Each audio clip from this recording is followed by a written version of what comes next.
How are personality traits measured? They are not useful unless we can measure them.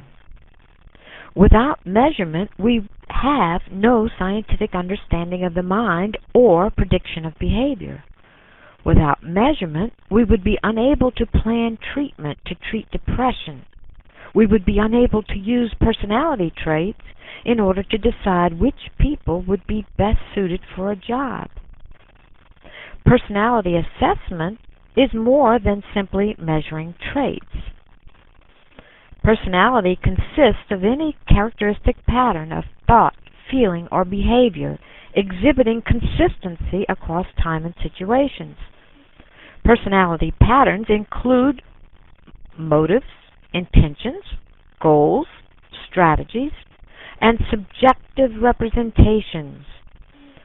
Optimism versus pessimism, competent, kind, tough, honest, helpful, and on and on. Personality traits are a basic way of how we think about ourselves and others. We make decisions on who we will be friends with via our assessments of what we believe the traits of others to be and how they complement or fit our own traits. Important to personality assessment is the success rate. If the measurement is being done by professionals, then we are interested in whether or not the test results are valid, whether they measure what they say they measure. If the personality judgments are being made by amateurs, then we are interested in whether or not the results are accurate rather than valid. It's a question of semantics. Chapter 5 talks about personality trait assessment through the construction and use of tests by professional psychologists.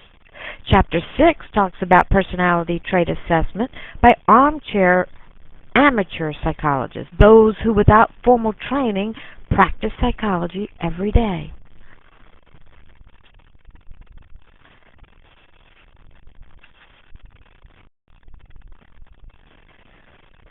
Whether evaluating validity or accuracy, the same basic criteria are employed: agreement and prediction. Agreement asks, does this judgment agree with other judgments acquired by other means or by other people? Prediction asks, can this judgment of personality be used to predict behavior? Nearly all professional personality tests are referred by their initials, all capitals and no periods. The Minnesota Multiphasic Personality Inventory, the MMPI, is one of the most widely used personality tests. It tests for psychological problems and can also be used to screen candidates for employment. The California Psychological Inventory, the CPI, is meant to test people without psychological problems. The Strong Vocational Interest Blank, SVIB, is used for vocational guidance in school settings. And there are others. Hogan Personality Inventory, HPI, is used to select personnel by employers. NEO Personality Inventory measures 5 broad traits plus many subscales. And there is the 16 Personality Factor Questionnaire, the 16PF. All of these tests are several tests wrapped into one. They are called omnibus inventories and are designed to assess a wide range of personality traits. Other personality tests, thousands of them, are designed to measure just one trait, like empathy, shyness, type A or type C personality, self-consciousness, etc. These type of personality tests are mostly used in research. Type A, by the way, is a hostile personality pattern linked to increased risk of heart attack. Type C is a passive personality pattern linked to increased risk of cancer. Most personality tests yield S data. The score obtained is a direct reflection of self-description. The questions ask what you are like directly. Are you shy? How shy? Etc. Some personality tests, like the MMPI, yield B data. The literal answers are not what you are interested in, but rather what information they reveal about a particular aspect of personality. For instance, I prefer a shower to a bath is an answer linked to empathy. Implicit associations test, IAT, are recent B data personality tests. The IAT measures how fast you can differentiate between me terms and others terms, and between relevant terms and not relevant terms to a specific trait like shyness. If you know you are shy implicitly, not necessarily consciously, then you will be faster associating me and shy rather than me and non-shy. S data ratings of shyness plus videotapes interacting with the opposite sex are also done with IAT. IAT better predicted uncontrolled signs of shyness like expression and body tenseness. S data shyness test predicted controlled shyness fine, like how much or little is spoken. IQ tests also yield B data. Performance is measured and compared with the performance of others for interpretation. If IQ tests were S data, the questions would ask subjects directly for their opinion concerning whether or not they are intelligent. Answering yes is not enough to give high IQ scores. A person has to get a certain number of items correct. Psychologists differ on whether or not intelligence can be considered a personality trait. My position is that you have to be able to operationally define an attribute before you can attempt to measure it. And just what is intelligence? Intelligence is a global capacity to think rationally, act purposefully, and deal effectively with the environment. How we use knowledge to think, solve problems, make decisions, and use language. Ability or abilities to acquire and use knowledge for solving problems and adapting to the world are also part of intelligence. There is no universal definition of intelligence that satisfies all psychologists. Trying to define intelligence is like trying to define something as abstract as love. 20 people will give 20 different spins on the meaning. Psychologists cannot even agree whether intelligence is a collection of several abilities like verbal, spatial, musical, and mathematical, or if intelligence is just one basic mental ability that affects all cognitive performance. Does intelligence describe content, the different abilities underlying problem solution, or does intelligence describe process, or the way people collect and use information, collect and use content? This process approach to intelligence is pretty new. Process theorists propose that intelligence includes not only the ability to adapt to changing environments, but the ability to shape the environment to maximize opportunities. Intelligence, according to process theorists, includes not only the ability to handle novel problems, but the ability to do so creatively and quickly. Intelligence includes not only the ability to acquire thinking strategies, but the ability to apply them judiciously. Intelligence includes street smarts and common sense and practicality.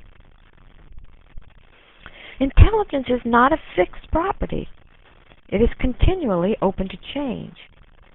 It is a current state of affairs, but since it is strongly influenced by past and future experiences, intelligence is not static or set. Both heredity and environment play heavy roles in intelligence, the age-old nature-nurture interaction, and the limits to intelligence due to heredity are poorly understood. So people should not entertain preconceived notions of limited potentials. Zones of proximal development, potentials, cannot be predicted and may be quite large even in those persons considered mentally challenged.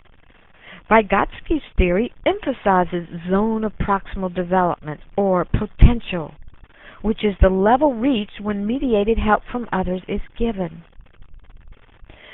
So if we do not really know with any certainty exactly what intelligence is, then how can we measure it? Mental age is a score based on the average abilities for that age group.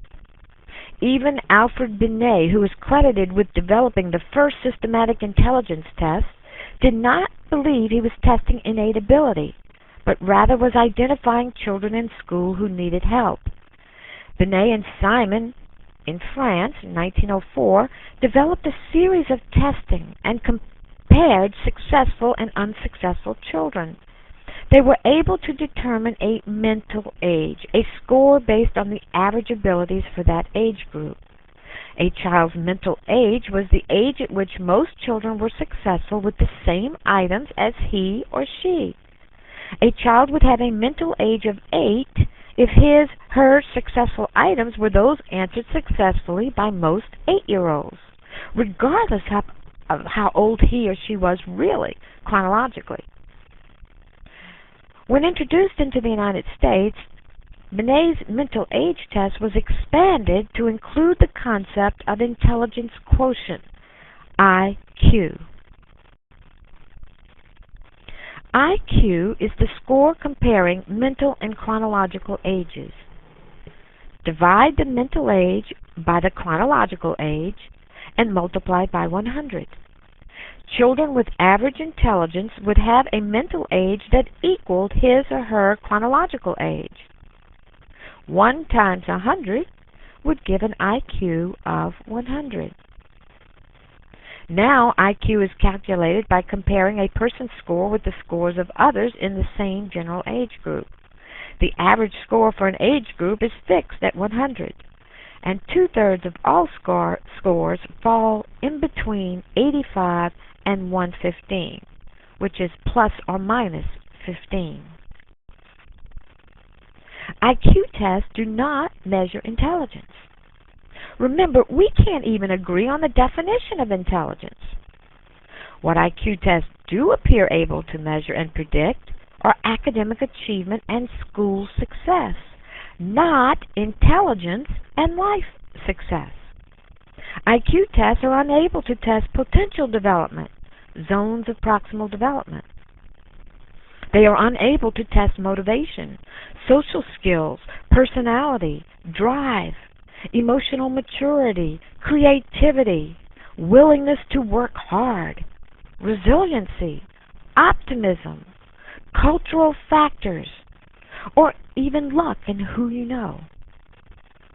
Just as there are a myriad of factors which do not appreciably influence IQ test scores and should, there are a myriad of factors which do influence individual IQ test scores and shouldn't. Mood, interruptions, headache, no breakfast, the yelling or the beating received the night before, and so on. So we must interpret IQ test scores with much caution and never use them as a sole evaluating measure of a person's intelligence. Individually administered IQ tests like the Stanford-Binet and the Wechsler scales are better predictors of academic success than our group-administered IQ tests. With individually administered IQ tests, there is one-to-one contact with an adult. Questions are for the most part asked orally, requiring little reading and writing. With group-administered IQ tests, results are much less likely to be reliable. Perhaps a child's pencil broke, or a nearby child sneezed and snotted, or the intercom blasted in the middle of an important reasoning step. Do not put much stake on group-administered IQ tests. Yet these are used frequently in education for screening due to convenience and cost. So psychologists may disagree on whether or not intelligence is part of personality. In personality research literature, S, self-data, and B, behavioral observation through testing data, are rarely distinguished. Distinctions are made, however, between objective and projective tests. Projective personality tests, like the Rorschach Inkblot test, the Draw a Person test, and the Thematic Apperception test, the TAT, are open to interpretation. These projective tests supply B data. Their greatest disadvantage is that they are subjective and you cannot be sure what the results mean. Two different interpreters can come up with two different interpretations for the same response. These projective tests are not high in scientific validity, but have survived anyway. In the Rorschach Inkblot test, the subject is asked to give meaning to a meaningless blob of ink. Since there is no inherent meaning attached to the stimulus, whatever the subject supplies for meaning is a display of the inner workings of this person's mind. Hermann Rorschach was a Swiss psychiatrist who made the ink blots by dropping ink onto cards and then folding the cards together, producing two symmetrical blots. This inkblot test takes 45 minutes to give and 1.5 to 2 hours to score. The Draw a Person test asks the subject to draw a person. The sketch is then evaluated for things like what kind of person is drawn, what body parts are prominent, which ones are missing, and how many erasures are there. The TAT, Thematic Apperception test, shows pictures to clients and asks them to contribute a story to go along with the pictures. The themes of the stories are assessed for motivational states like aggression, need for love, desire for power, etc. There are other personality tests which are more objective than these projective tests. They are multiple choice and contain yes, no, and true-false questions. They have computer scorable answer sheets. All of this appears more objective than the subjective leeway provided by the blots and pictures of projective tests. But the items on so-called objective tests are not truly objective because there is no such thing. Not everyone reads and interprets an item the exact same way. But rather than a detriment, this is an attribute for personality assessment because it allows for individual differences to be picked up. Some personality tests include a true-false commonality scale, which has items that are answered the same by 95% of the population. For instance, I would fight if someone tried to take my rights away, or education is more important than most people think. These would be answered the same by 95% of people. The point is not to find individual differences, since the scale deliberately includes questions that few people will answer differently. The point is to detect people who cannot read or comprehend what is read and who pretend that they do. The commonality scale also detects people who are trying to sabotage the test by deliberately answering items untruthfully. If instead of getting 95% of these right, a person gets much lower, then this identifies him or her right away. You can get 50% right by chance alone or by flipping a coin. There are three basic ways to construct objective personality tests: the rational method, the factor analytic method, the empirical method. Construction of personality tests must be designed very carefully in order to be of any use. The rational method of objective test construction attempts to choose test items that are obviously related to what is being measured. S data, or direct self-reports, are the results of the rational method. The Woodworth Personality Data Sheet, WPDS 1917, is an early example of the rational method of constructing a personality test. It was constructed by Woodworth using 116 questions considered to uncover potential psychiatric problems. For instance, do you wet your bed? Have you ever had fits of dizziness? Are you troubled with dreams about your work? This Woodworth personality data sheet was administered to Army recruits for World War I in 1917. Recruits who answered these questions with no were deemed psychologically fit to live in crowded barracks and to be issued loaded weapons. Those recruits who answered yes to enough of the questions were referred to psychiatrists for further evaluations before they were accepted as soldiers. The WPDS was a mass screening device. There are 4 necessary conditions that rationally constructed S-data personality tests have to meet before they can be considered valid or measuring what they say they measure. The first necessary condition: the questions must mean the same thing to the person taking the test as it did to the person who wrote the test. Do both the test taker and the test maker define words and terms the same way? Does dizziness, does troubled mean the same thing to both people? Second necessary condition: the person taking the test must be able to accurately observe or recognize the item in question and be able to report on it. Not only does the person need to understand what the question is asking, but must also be organized enough to accurately report the right answer. The third necessary condition: the person taking the test, in addition to accurately observing and reporting, must also be willing to do the observing and reporting without denial or exaggeration. No Klinger-style trumped-up behavior to get out of enlistment, or falsification of facts to get into the service.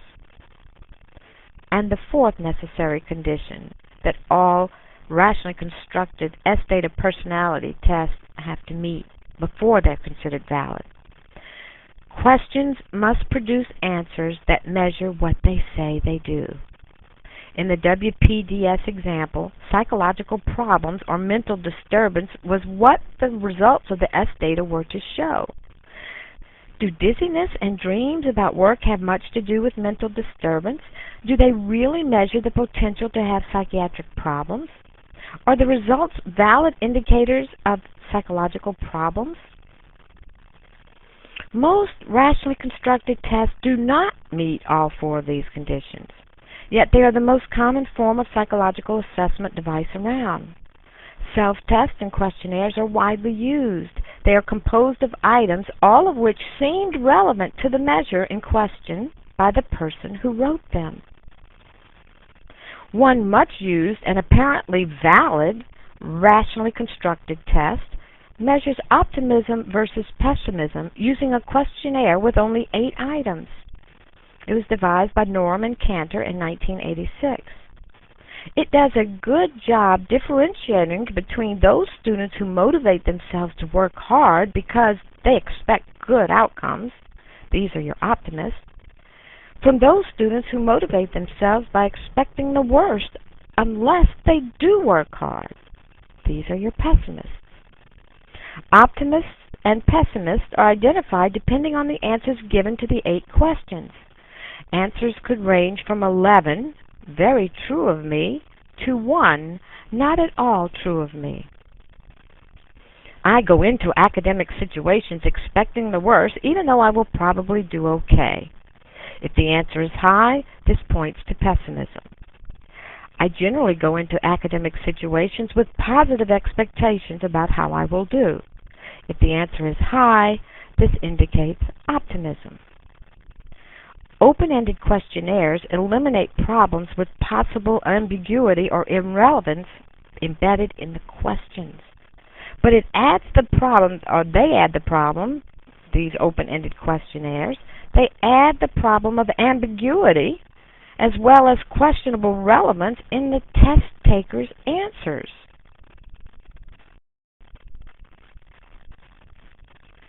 The factor analytic method of objective test construction is based on statistics. It uses a mathematical technique for order. It identifies groups of test items that appear to be alike to share the same factor. The factor analytic method is used to construct tests and also to determine how many fundamental traits exist. Thousands of related questions are gathered and administered to a large group of subjects.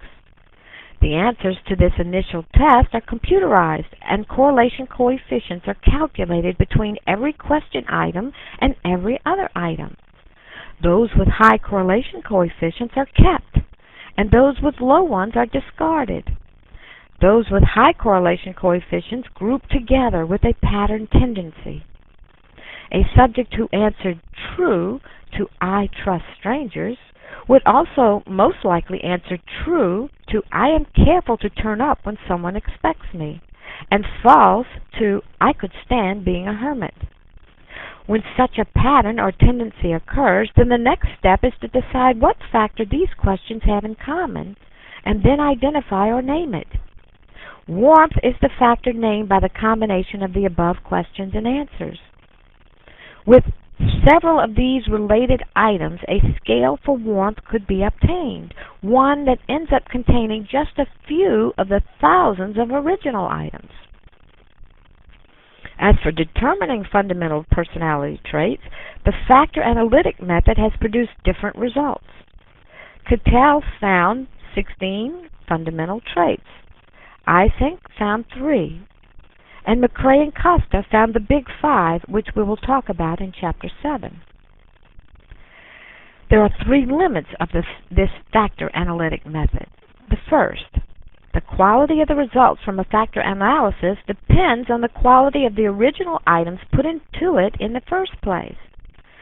Ideally, all possible items are fairly and equally represented, so that some personality factors will not figure as more important than what they really are, nor will they appear less important than they really are. The second limit. It is hard to agree on a name or label to stand for a cluster of items once they are determined to be statistically related. Warmth for one researcher may mean sociability for another. Friendliness to one psychologist may mean conformity to another.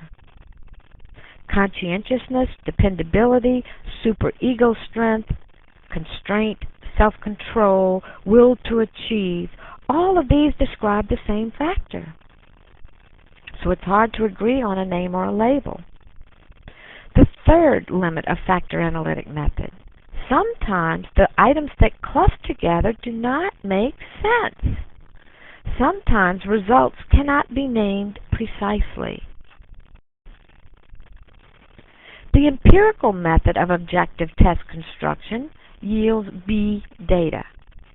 To use this method, you would first gather lots of items. Next, you would administer the test items to selected groups, plus a comparison or control group. If you are trying to detect depression, the groups you would administer the test to would be a group pre-selected because the subjects are depressed, and one group pre-selected because the subjects are not depressed. Finally, when using this method, this empirical method, you would compare the answers of the different groups. Gather lots of items, administer to selected groups, and then compare the answers. The MMPI was constructed using the empirical method. Certain kinds of people answer questions certain ways that are distinct. If a future subject answers similarly to a distinct group, then chances are good that he or she belongs to this group also, like schizophrenic, depressed, or obsessive-compulsive. The content of the questions is not important, only the external validity or what the test could predict. Only the fact that question items are answered differently by different kinds of people. This lack of concern for what the questions actually say points to low face validity. There are four implications of low faith validity or lack of concern for what the items actually say. Number one, items can be ridiculous or even seem contradictory. It does not matter. I prefer a shower to a bath correlates with empathy. I like tall women correlates with impulsiveness in males. The why or the how does not matter, only that this question distinguishes certain types of people who tend to answer a certain way that is different from the way others answer. The second implication of low faith validity.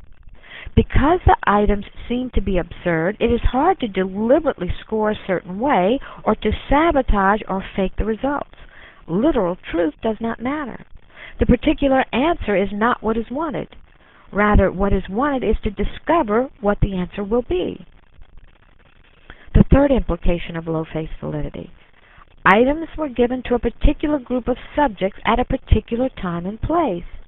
The answers given may not generalize to other subjects at other times and places. This is called a cohort effect.